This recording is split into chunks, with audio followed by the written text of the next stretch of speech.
Hello, everybody. Good morning. It is time to get the Creator Lab party started right here at the NAB show in Las Vegas. So thank you all for coming out for our first session of what's going to be 4 days of packed content all the way through Wednesday. All sorts of great stuff going on up here. I'm Jim Lauterbach. I'm the CEO and editor of Inside the Creator Economy. I will be your host today. I'll pop up on a couple of panels, doing a little bit of moderating as well. We have so much going on here on this stage. Got the state of the industry coming right up, Fortune 500 brands and how they are betting on creators.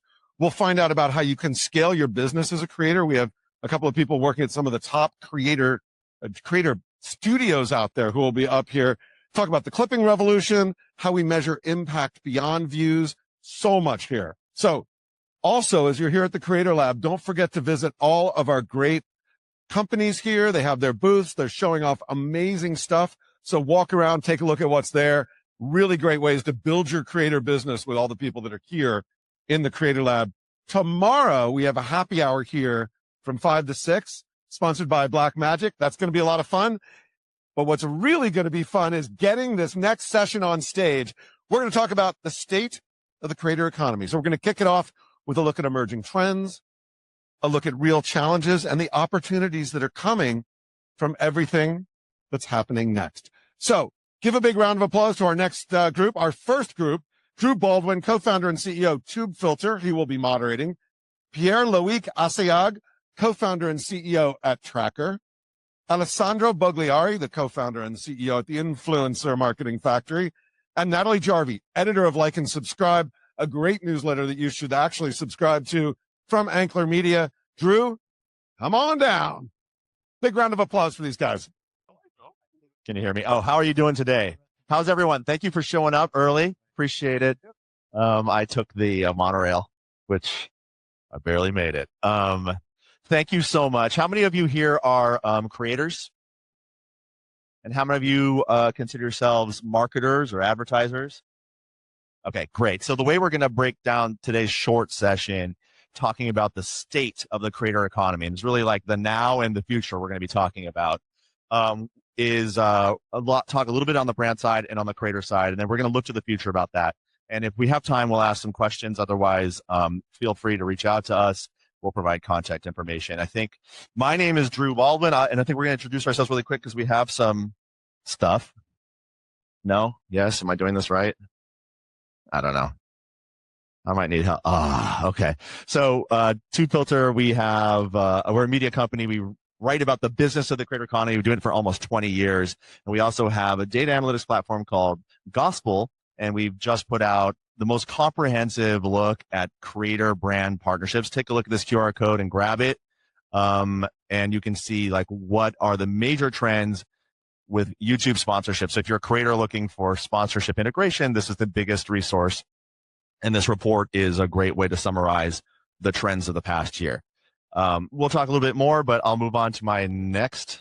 Go ahead. Why don't you introduce yourself, Pierre? Hey, everyone. Pierre Assayag. I'm the CEO of Traackr. Traackr is a technology company. Our platform is the backbone of many of the largest creator programs around the world. We help with creator management as well as insights. So we dwell in data. I'd be happy to discuss a lot of this today. Alessandro. Hello, everyone. I'm Alessandro Bogliari, CEO and co-founder of the Influencer Marketing Factory. We are a global influencer marketing agency. We help brands with everything that is influencer marketing related, creator economy, paid media, and so on. We went out with this creator economy report this year. We do that every year. It's like 60 plus pages of a lot of data. And, we interview creators. So we ask to brands how they're feeling about the state of the creator economy and so on. This slide, it's 5 million creators that we analyzed. Wow. In collaboration with Moderator. It's a platform. And basically what it's interesting of this one, and, of course, we can discuss about later on this one, that there is a middle class creators that is coming up more and more. We all the time see the headlines about 5 million followers here and all this, all this money made by this single person. But it's very interesting to see that the majority of these accounts of creators are actually 1 to 10K, 10 to 50K. So again, middle class, a lot of niche focus these days. Again, we'd love to talk about, more about that, but QR code you can download for free. There is a lot of information packed. So yeah, it's going to be a good one. Okay, great. And then finally, Natalie Jarvie, why don't you talk a little about you?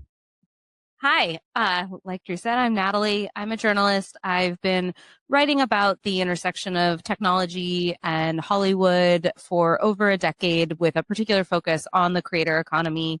And last year I launched a newsletter as part of Inkler Media, the company behind the Inkler, which covers the entertainment industry. It's called Like and Subscribe, and it's all about the business of being a creator. So I really focus on creators as entertainers and social media content as entertainment, first and foremost. I just cited influencer marketing study here about the creator middle class just this last week. So I'm sure that's something we can get into. That's an area that I've been particularly interested in as well. Amazing. So we have some great perspectives here represented on this panel. You know, expert who's been in the space for a long time. You're representing brands. You're doing some data analytics. I really want to start just talking about what are the major trends we're seeing in the now, and we can talk a little bit about what those implications are for the future. The first question I want to ask is really just about on the brand side, like what are we seeing with brands and creators from the brand side that are trends that are worth noting? We can talk about a bunch of things, but I want to let you guys just kind of jump in and talk about what you're seeing. Sure. Yeah. Can get going. So as one would imagine, brands are all in on everything AI these days, the good, the bad, and the ugly. There is some very legitimate opportunities that pertain to AI around scalability of programs by automating some tasks. But most importantly, the thing that all the brands that we work with are attempting to do is to connect data sets. So what I mean by this is that there is media on one side, there's a creator data on the other, there is affiliation is another one. And so you have these major initiatives that historically have lived in a silo. And today with technology, they have an opportunity to connect these and to relate them to one another. It means specifically for creator that you don't need to just be one thing. You could be an advocate and an affiliate and do some content partnership and support media through boosting. All of this is possible, and these stacks are being built right now, so it's quite exciting. So you're saying that AI from the purpose of like a co-pilot role or basically assisting in tasks, not necessarily in generative AI and like new content. Right. Or are you seeing that with creators? Interestingly, I personally don't believe in synthetic creators. Or at least we haven't seen that work yet through data. Okay. Yeah, let's talk about like from a data perspective, is that working? But so synthetic creators is just a marketing stunt today. Okay. That's the only place where it works. But with regards to AI content, the opposite actually is true, meaning with more Gen AI content being pushed on the market, it flushed the zone. And from a consumer standpoint, they actually use humans as a filter to the content they care about. So authenticity and the human side of content creation becomes even more important in context of an AI flooded zone. Alessandro, do you see that like with the brands, is AI changing the way that they're working with creators? I'd say mostly on the discovery side, maybe, for many years, discovery has been very keyword based. These days, thanks to AI, you can do image search, you can analyze videos, what is happening. So now you have a better categorization of influencers, let's say, and creators. So it's helpful in that way. I think that it's not replacing, right? As Pierre also was saying, it's not replacing, it's an addition to. What I think that more than AI these days, I mean, AI, it's helping, right? For sure. But what we've been seeing on the brand side, it's trying to get it away from the transactional, right? Model of influencer marketing. So instead of just going there, I'm going to pay you for, promoting this thing. How can we get from the one-off to becoming, getting back to ambassadorships? How can we have the creator getting on board, right? And actually helping shaping the promotion? Can we learn, right, from the creators? So instead of just saying, this is the product, please go and buy it, actually maybe some of these creators are getting on the board, right? And they're helping shaping what is next. So again, a bit less transactional, more co-creation, let's say. And that is, in my opinion, even more important than AI, because again, AI can be a great tool, but even before that, you want to understand how your brand is doing and what is the best way to learn from creators themselves and their own audience. So that's definitely something that is happening these days. Natalie, I mean, with regards to like AI produced content, I know it gets a lot of headlines, especially if it's like, actors are going to be replaced. But with regards to generative AI, do you see that as an existential threat to creators, or is that a new opportunity for brands to create massive scale? What's your kind of POV on that? I think there was a moment last year where a lot of creators thought it was an existential threat, and there were a lot of concerns, certainly around the launch of Sora. I think that's shifted. I don't think creators are as concerned now. And I do think a lot of creators are starting to see the value of AI tools and the way that they can integrate that into their workflow. I know there were a number of headlines a month or so ago about AI talking fruit. You may have seen some of that. I think there's definitely opportunity for fun, creative content to be made using AI. But that to me, I think, it still looks and feels different than like real creator content. And I think audiences are smart enough to understand that difference and to see a value in maybe something that's kind of scripted and comedic and funny using talking fruit. Yeah. But that won't necessarily replace the, steady stream of content from creators that they want to be seeing as well. So, I mean, is that just because the AI generated content is just not good enough? Or do you think there's some other kind of thing here where AI generated content just will never provide whatever it is that authentic content provides to a brand, right? Alessandro, like, what are you saying? You represent creators, right? So can't there be creators that do just as well? Or is there something else here besides output, creative output, that makes a creator a viable partner for a brand? What I say all the time is that, of course, there is a lot of tech components happening in influencer marketing. But what I say is that influencer marketing, the creator economy, it's a people business. A people business. It's a people business. You follow others because you trust them, because you like their content, because it's a friend that you never maybe met, but somehow, especially think about YouTube. Some of these people, you have been following them for 15 years. You saw them grow, right? And because of that, you have this feeling. What if now I replace, right, the real human being with maybe even themselves, right? Because there is all these new softwares, right? That you can easily just get your voice and recreate yourself. So becoming an avatar with yourself, and you can just recreate so many content. But then the trust factors, right? It goes away. I'm following you because I'm following you.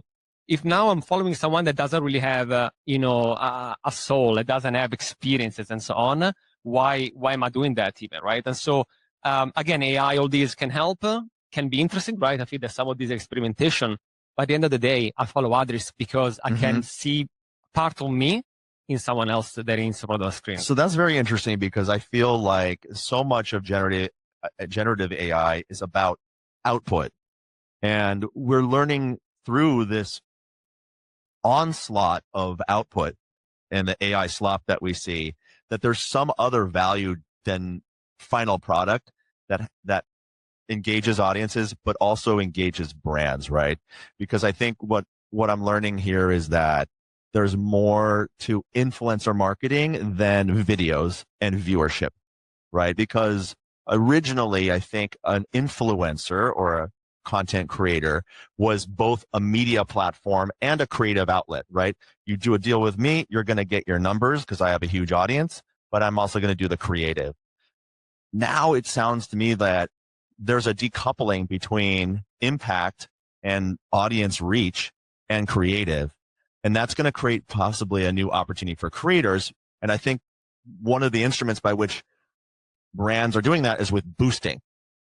Does anyone want to talk about that? Are you familiar with boosting on the brand side? Yeah, quite a bit. Okay, let's talk a little bit about boosting and what that is and what kind of opportunity it is for creatives. Yeah, so first of all, for the audience, social media boosting is the influencer marketing version of advertising. So what happens is that the creator will create a post, organic post that gets some traction. Their brand partner will decide to put some media dollars behind it, targeting specific audiences and increasing the visibility of the post. So that's what boosting is. Now, what's happening today is that compared to everything else in advertising that is extremely programmatic, boosting is still in, if I say the Middle Ages, I'm being generous. It's very, very manual. It's very clunky and it doesn't work very well at scale. And the problem with advertising is that if it's not at scale, it doesn't exist. And so what's being built right now is a series of tools, starting with some stuff that we do, but other platforms as well, including the social networks, to increase the connectors between an organic post from a creator being successful and the decisions around media that the brands need to make them faster and to make them better. So which audiences need to be targeted? How much money should I put behind it? On what platform? And within what time frame am I able to create that advertisement?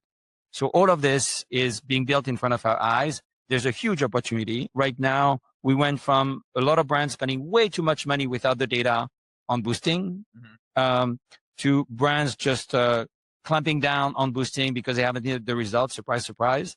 But we'll find the right middle, I'm guessing, in the next 12 to 18 months. Natalie. And I think one of the interesting reasons we're seeing a lot more of this, I think we should speak to, which is that all of our feeds are algorithmic now. So a creator makes a great piece of content. They can't guarantee that their entire audience is seeing that content. That's right. So boosting now almost feels like something you have to do to get it in front of the right people. And that becomes its own kind of issue. So I know this is something a lot of creators and people in this space are worried about and thinking a lot about, which is like, how do we actually just make sure the people who follow us see the content that we're making in the first place? I'd like to add on this, 90% of our clients in the past year, they are giving us budget for paid media amplification. Like last year, compared to last year, they're giving you budget. Yeah, they're giving us budget to manage as an agency because for two reasons, right? Exactly what Natalie was saying. The algorithm, right? Many times your content is not seen by this many people anymore.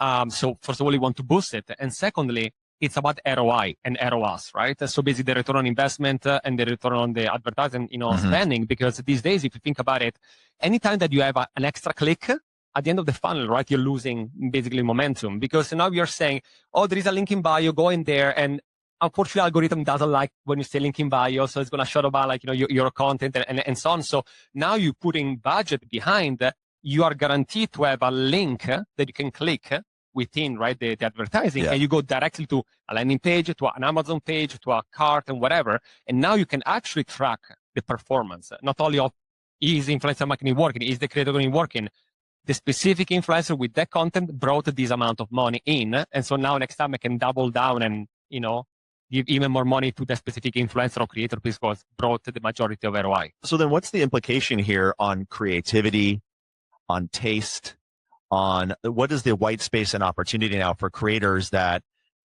can focus more on producing something compelling rather something that's popular, right? We've seen over the past decade the beastification of content where it's all about big, wide appeal, massive scale. Is there going to be a new opportunity for niche with creators? Natalie. It feels like we're in that now already. I mean, I don't think we'll ever see another Mr. Beast again in quite the same way. Now, of course, people who've been doing this for a long time still have these massive audiences on these platforms. Those aren't going to go away overnight. But where we're seeing the most growth is with smaller, more niche creators who, engagement is a lot higher often with their content because they have a more devoted community of people who are really tuned in to what they're saying, what they're posting. And often they can convert a lot higher when it comes to getting someone to click out and buy a piece of merch or a subscription to a course or join a membership or, any of these other kind of ancillary ways that creators make money today. Yeah, so true. Like, I think if you're a niche creator and you can't achieve massive scale that attracts brand dollars, you can find other ways to convert your audience into sustainable consumers, like whether it's like private links or merch or other things. But now it sounds like advertisers are finding ways to leverage engaged audiences around content as opposed to scale and reach. And right. So I think we're seeing an opportunity for creative people to make it in a new way. And that was like, the slide, right, that we showed earlier about the middle class creators that, again, there is a lot happening in terms of niches, right? I agree, right? Like that big scale and being that creator that works for everyone, for every taste and so on. It might not work anymore because even if you think about whenever that type of influencer that create the big creator is asking in terms of how much to pay, sometimes we're talking about a lot of money and the ROI might not be there, because what if that post, the single post of this single person flop for some reason, right? Or again, it's not received well. So if you go a bit more niche, right, you're going to have these, and Natalie, you were saying before about, communities, right? We've been seeing going from passive audiences of these big influencers that are mostly just watching and sometimes liking it, so to active communities. Talking about creators that might have 50,000 followers in a specific niche, right? 50. Yeah, 50, like 50,000 followers. So like not the crazy number you expect to, but they might have a Discord channel where people are discussing about, I would love to do an A/B testing for my next thumbnail for YouTube. Can my, active community tell me which one should I go with? And so again, we've been seeing that way better these days to go with an active community that actually help you co-create. That's someone that has maybe a passive audience. You're spending a lot of money on one single post that flops. And right. So more longer term partnerships are emerging here between creators, and we're seeing that. I think how that now affects the content form factor, right? We're seeing new types of content with clipping and with micro dramas, right? Those are two things that I think are kind of buzzwords now. I mean, Natalie, can you explain a little bit about like what we're seeing in terms of the content that's gaining traction in the creator economy? Yeah, I mean, all the rise of all of these short form platforms like TikTok and then the ones that have followed have led to you've got this kind of bifurcation. You've got YouTube where long form content is continuing to really work, but then you've got shorts and you've got reels and you've got these places where everything now is being clipped and put out often sometimes with spend behind it to get out to as many people as possible to try to drive back to that original piece of content, which doesn't, I think, always happen. I don't think there's a whole lot of data around that. But what's interesting is you see this both from creators are doing this, like Mr. Beast does this, like there's lots of huge creators who pay clippers to clip up their content and distribute it as widely as possible. People in Hollywood are now doing this too. There was a popular FX show this year called Adults that a colleague of mine wrote about how there were clippers who were making sure that clips of those episodes were finding their way to TikTok and to other platforms and trying to drive awareness around them. On the microdrama side, I mean, that's a whole separate topic. We could have a whole 30-minute conversation about, I feel like, Drew. But what I find interesting there is similarly the way that these microdrama platforms are using short form video on TikTok, on Reels, on Shorts to get people hooked and interested in these stories and then converting people back to their app where you can actually pay to watch the full story. And that's where, the majority of the marketing spend for microdramas is happening, is on those short form platforms. So it's like a mini Netflix, mini platform, right? Because I'm thinking like, why now? Like, why now microdramas? I mean, we've been producing in this industry for 2 decades plus content from webisodes, if anyone remembers what those are. Like, why now are microdramas a thing? Is it because they finally figured out a way to make money with it, or what do you think? Well, come on over to the media and entertainment stage tomorrow, where I'm moderating another panel on this very topic, Drew. I know. But no, I mean, I think it's a confluence of things. It is that these apps, which primarily come from Asia and from China, have gotten incredibly smart at how to build that loop, right, of getting people in the door and getting them to download this random app you've never heard of before to watch a show and pay these micro payments to watch the show. And then once you're in and you're hooked, you're going to keep paying and keep watching. And then there's also, I think, what's happening in Hollywood right now, which is that there are so many people in Hollywood who are out of work, either established artisans and craftspeople or students who are graduating from film school and looking for work. And you've suddenly got a huge pool of talent who are saying, hey, I can go work on a 12-day microdrama set and make pretty good money. I mean, not as good as you could get from your, SAG or IATSE contract gig, but not bad. And if you stack enough of those up, suddenly that's a pretty compelling year of salary for someone who's waiting around to, get hired on a 6-episode Netflix series that may or may not ever happen. That's a really, really good point. So I think it's those two things together has created this environment where, Hollywood is really propping up microdramas in a lot of ways and investing a lot of time and interest in in turning this into a bigger, more sustainable format. That's true. I mean, like there's so much specialized talent in Hollywood. Like it's not just the multi-hyphenate, you know, you have writers, you have all the below the line talent, you have the directors, you have the performers. And so that format, like a microdrama, feels more TV than anything else. And my grand theory is that I think creators are the ones who are really going to own the microdrama space because there's so much more natural overlap there in terms of like the kind of down and dirty, get something done on the cheap, but it still looks really good and it's still engaging. Like creators understand that they know that natively better than some person who was an executive at a premium cable network. That's so very true. I think when we started the Streamy Awards, I don't know if you heard the Streamies, that's our show.